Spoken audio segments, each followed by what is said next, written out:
Another thing I want to make with the pig that we butchered is lard.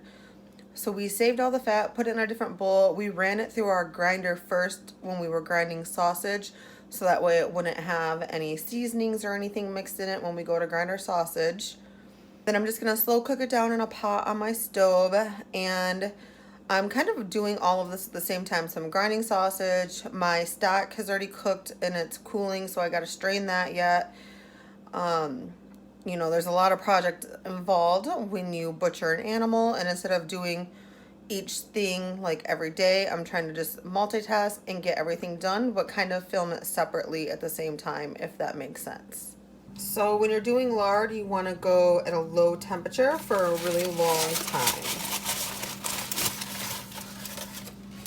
You do not want to burn this. I'm actually just going to throw in like a handful, and then I'm going to let that cook down a little bit and get a nice good fat coating on the bottom of the pan.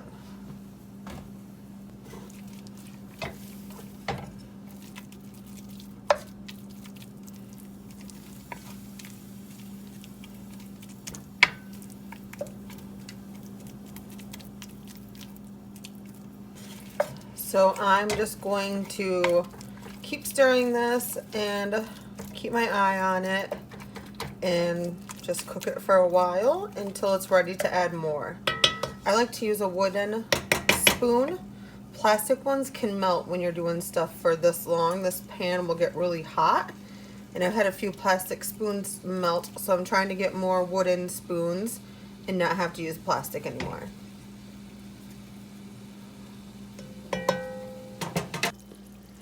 So this is what the lard looks like. There's lots of liquid in there. I did add a little bit more fat to it and render it down a little bit, and I'm gonna add some more right now.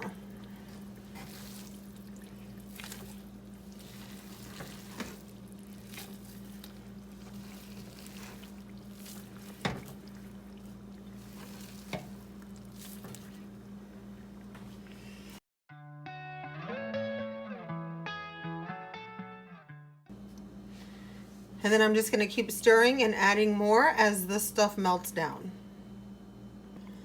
So I was hoping I was gonna be able to leave my lard in here, but as you can see, it is really full.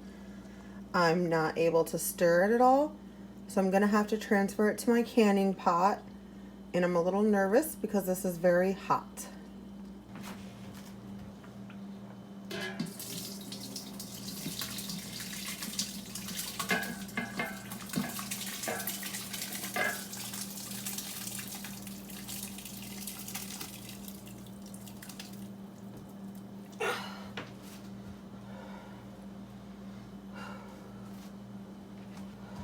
That wasn't as bad as I thought it was going to be. I'm glad. There's definitely a lot more room to stir in this pot. I'm just making sure it's not sticking to the bottom. This bottom is thinner than the other pot, so it has a better chance of burning.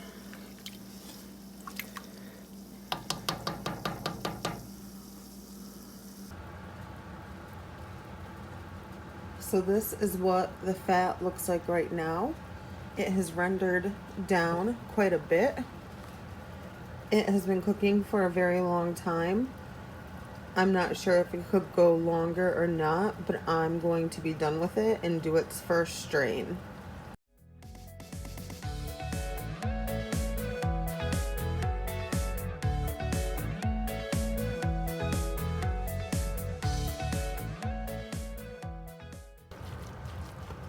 That was kind of tricky.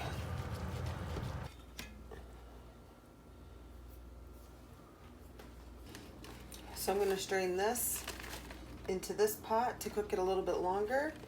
I'm going to use this strainer and some coffee filters.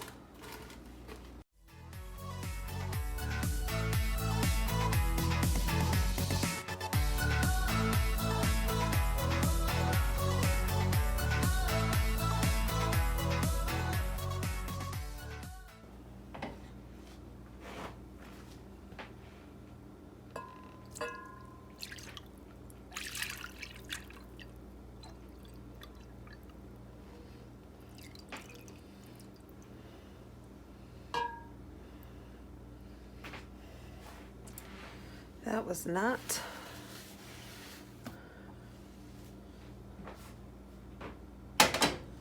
Well, that was not a very good pour.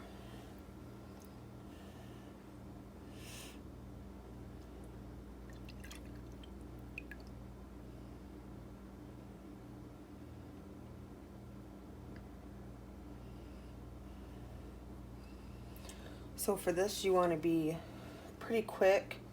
I have everything ready. I have my vinegar towel, my lids, my rings, jars. We are not going to process this in like a canner. It's just going to sit like this and seal from the heat in the jar.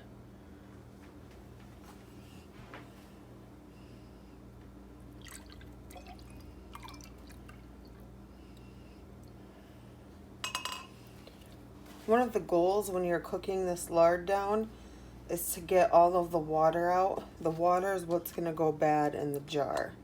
The oil's not going to go bad.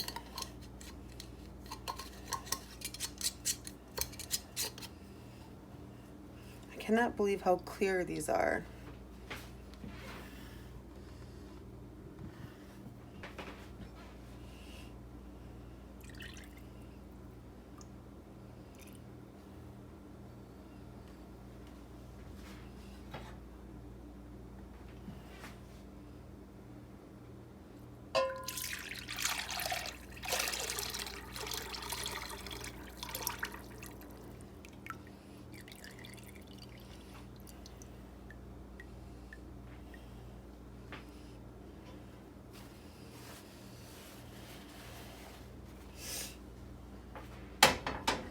I really don't want to waste any of this, and it makes me sad that I'm spilling some.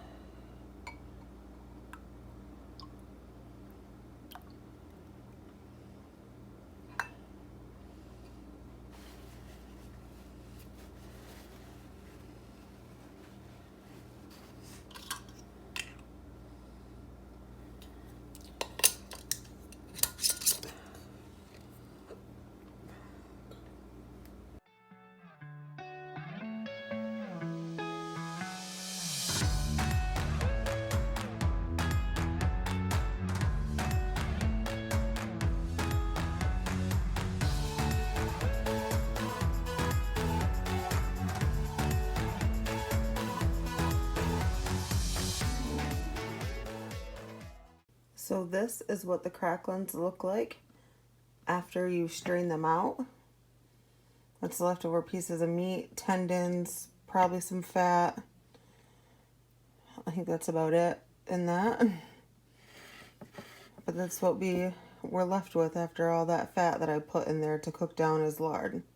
So it's actually been a few days since the beginning of that video. The lard needs to cool and sit on the counter for a while. So this is what it looks like. It's nice and white. The bottom doesn't have very much residue on it, so that means I did a decent job straining it. There is a little bit there, but not bad.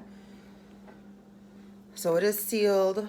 I have what it is and the date on it, and of course the 3 is from the pig that it was. So since it has been a few days, I already started editing the first part of this video and just looking back at some of the things I would have done differently.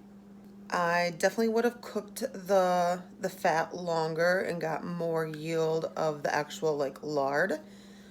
I think there was still more in there. And then after I strained it and put it in the pot to reheat it again, I should have cooked it longer in there also. I'm not sure if I got all of the water out. We haven't opened any of these to try them yet because we have older ones. But I don't know. Now I'm just second guessing myself after watching the rest of the video. I also would have gotten it hotter before I put it in the jars.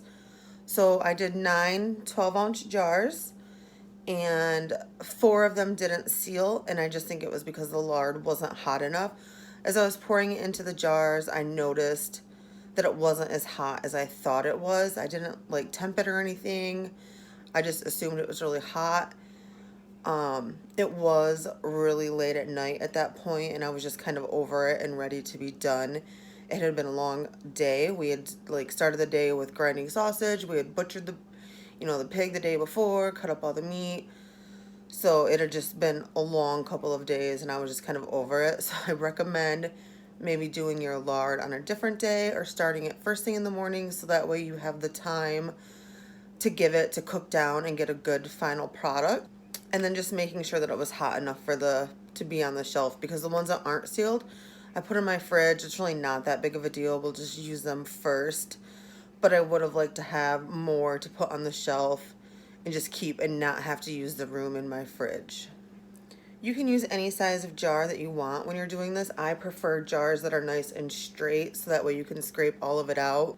I don't like to use like a regular mouth pint jar where it like has like the shoulder, because I don't feel like you can scrape all the lard out. So I like to use a straight jar. So you could use like a wide mouth pint jar so that way it has that nice straight side to it.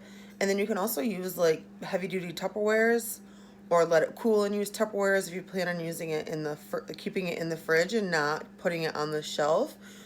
But I wanted to put it on the shelf so I don't have to worry about keeping it cold and in the fridge.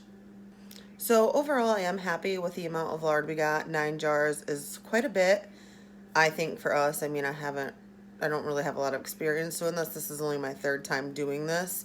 The first time was from ham fat, so I just bought a ham and it was really fatty, so I cut off all the fat. I do have a video doing that. The second time was from our other pigs that we butchered. I don't have any video footage of that. And then, so this is the 3rd time, and I'm excited to have this on the shelf. I haven't baked with it yet. I'm going to try that probably soon, but we have been cooking with our lard from our other pigs, and we've really been liking it. So that's going to be it for this video. I hope you enjoyed it, and I will see you later. Bye.